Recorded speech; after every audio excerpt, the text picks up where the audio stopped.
Career ধ্বংসের 1 বছর কিভাবে সেলিব্রেশন করলাম তা আজকে তোমাদের সাথে ছোট্ট একটা ভিডিওতে শেয়ার করছি। হ্যালো সবাইকে, welcome to my new video.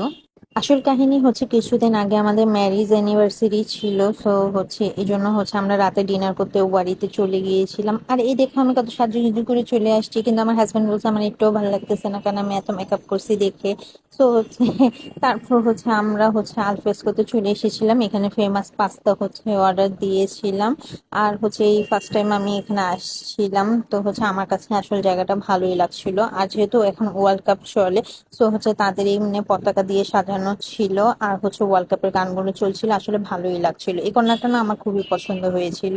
আর এই তো আমার হাজবেন্ড হচ্ছে আমার জন্য হচ্ছে আমার পছন্দের কেক নিয়ে আসছিল কেক টাউন থেকে, কারণ কেক টাউনের কেক আমার অনেক অনেক পছন্দ।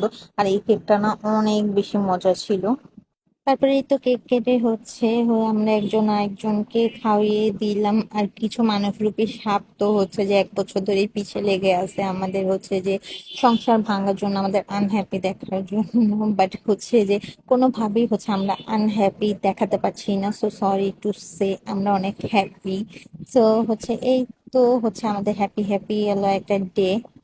তারপর আমাদের অর্ডার করা পাস্তা চলে এসেছিল। আর সত্যি কথা বলতে এই পাস্তাটা না অনেক অনেক মজার ছিল। আমি ফার্স্ট টাইম এখানে এসেছিলাম, আমার কাছে খুবই ভালো লেগেছে এই পাস্তার টেস্টটা, অনেক চিজি ছিল।